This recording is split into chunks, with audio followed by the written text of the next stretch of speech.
Hi everyone, Esther here from Esther-Astro-Healing. Thank you so much for joining my channel.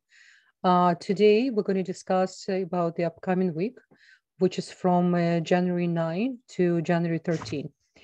And what's really important, we're going to go day by day, so you will understand what is the energy hold this week. I'm telling you right now, this week it's a challenging week because we have two major square. We have Mars square Neptune, and as well we have Uranus really challenging together with Saturn. So it's really important. Plus, this is the last week before full moon, and therefore by end of this week we're going to feel this energy. With all that I'm saying right now, this is a very special week because this week represents the special portion in Torah. It's called Beshalach, the splitting of the Red Sea, and the secrets of the 72 names of God. So the 72 names of God was the first tools was given by Creator for us in order to start to experience and to use this tool to become like a God. So what's happened, I'm creating right now the separate video. So just definitely check tomorrow morning, the separate video about this weekly energy and about the secrets of 72 names of God, which is one of the most powerful and used tools by Kabbalists through the century. Each 72 names represent different force of energy and different aspects you can use with the different challenges and blessings for you to awaken and challenging to overcome in your life. So this is just the side note. Definitely check my next video about the 72 names God.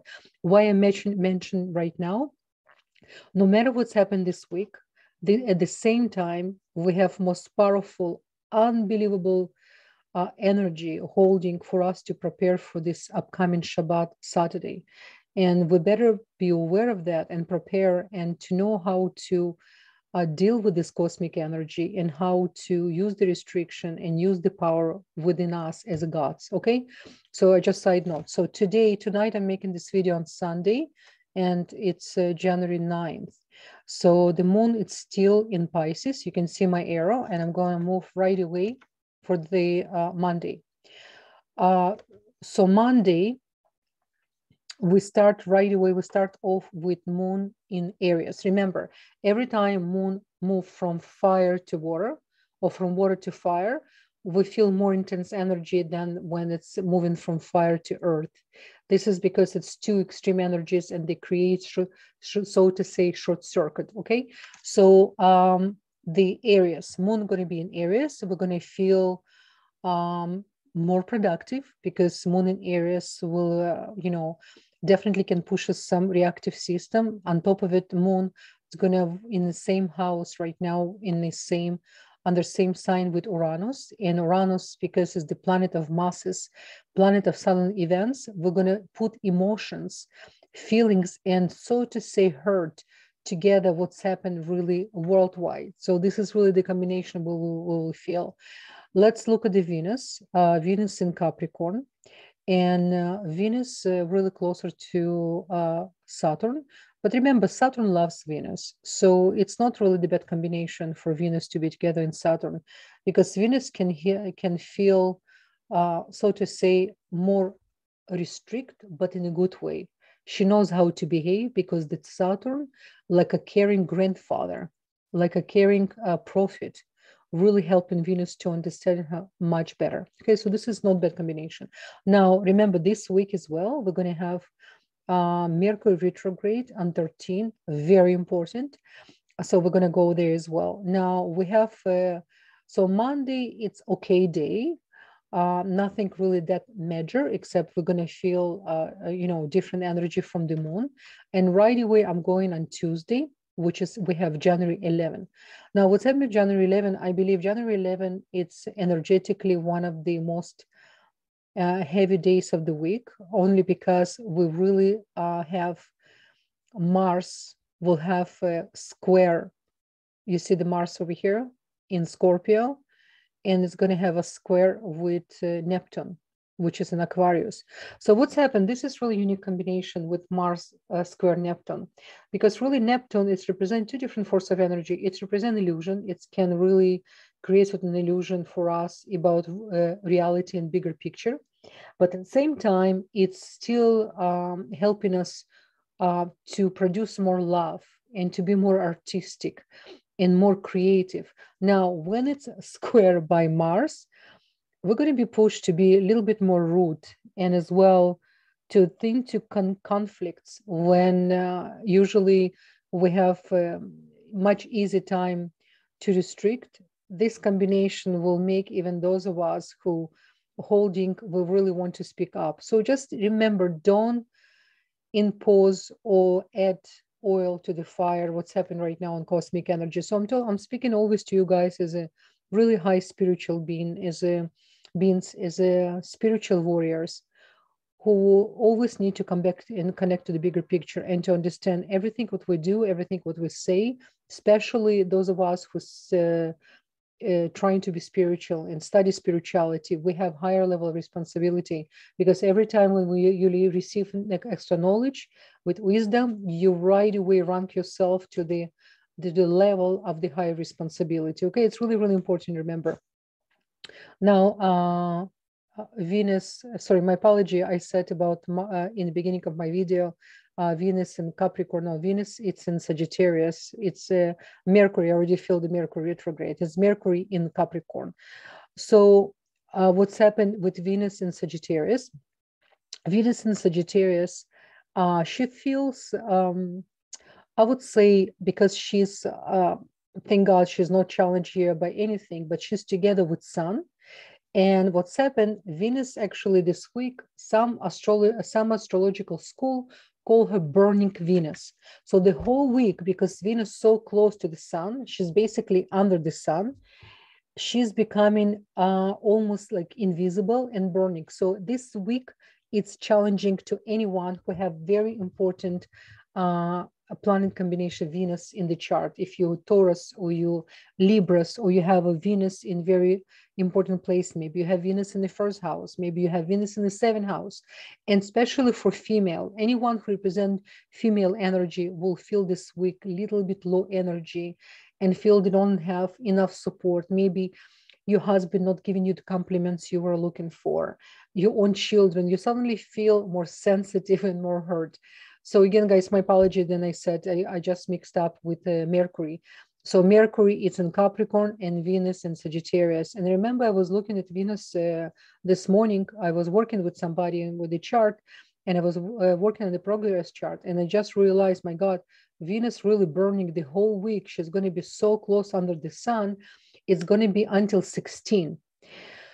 Until the Mars going to be transfer as well. So the next 2 weeks, it's going to be fire week, and you really see what's happened in the world. You see how things unfold, what really government doing, how the other countries right now going through completely new level, new transformation. So we all understand the way how we used to live, we're not going to come back. And thank God, we don't need to come back the way how we used to, because obviously the way how it was illusion. Now, in order for us to earn the new place, to create new environment, to create new, a better world for our children, we definitely need to go through certain transformation. And it's like to give a birth. You know, I said in my other videos, we used to live in mother womb, and we had food and it was comfortable with some challenges, but most or less comfortable. So now we're going through the process of the birth. You know, it's like a contraction. So we're going through certain pains, certain revelation. But then when we're going to come out and we're going to really see the real reality, then we're really going to earn the place we have, so to say, under the sun. So we have to understand it's not easy times, but very important and very liberating. And it's really important for all of us to keep elevate our consciousness and constantly to come back to bigger picture. So what's important, let's go to the next day. Let's go to January 12th. So the January 12th, we continue to have two squares, Mars square Neptune, and we do have Uranus square Saturn. So both combination, it's not easy combination, but again, it's going to be a little bit easier than Tuesday, because Tuesday it's the most intense day in that sense. The moon is ready to transfer to Taurus. So moon in Taurus, we're going to have more desire to eat more yummy food, to get, so to say, the energy from food, and to be, to feel a little bit more in comfort zone. And by all means, this is actually a good period to cook with your family and to to create very homey, very homey environment. Now, this moon, which is in Taurus, it's literally preparing us for the soon preparing us for the full moon. By the way, the full moon we're going to have by end of this week, it's going to be in Cancer. Okay, so let's move forward. Let's go to 13. Now 13 moon still in Taurus. We can see that. And we see then Venus, she's still really burning under the sun, which is really important. And now we have Mercury starting his retrograde. And look what's happened here. Mercury really, really in close conjunction with Saturn. And remember my previous video about the Mercury of the first retrograde of Mercury, but it's really going to be a long retrograde in Mercury. Mercury going to stay unusually longer in sign of Capricorn, so it's going to help us to structure our thoughts and to be more organized and to be more consistent, because if we know how to use the energy of Capricorn, we're going to actually have a good time with the Mercury, even though it's retrograde. So just to keep this in mind, guys, okay? So let's go to next. Next, we have January 14. January 14 is the last day of moon in Taurus before she's going to transfer to Gemini. And what's really important as well to remember, we have Jupiter in Aquarius. And when Jupiter in Aquarius, it's one of the most positive aspects right now, and it's actually has an aspect with Venus actually, and it's good aspect with Venus in the sense. So Jupiter, it's really important. He's really helping us with all this difficult combination we have. We definitely have a support from it, right? And we can see Mars. It's still in Scorpio before it's going to transfer to Sagittarius. And so we're going next day. We're going to January 15. Now, January 15, what's really important here to understand as well, the sun, it's actually sun moving from Sagittarius, it's moving to Capricorn. Okay, so this is another important aspect this week for us to understand, because sun going to exchange energy, and now we're going to have a sun in Capricorn. We have already Mercury. It's in start complete. Mercury actually is going to be challenging on 15, because it's really not just retrograde. It's already this completely. It will be blind by the sun. Okay.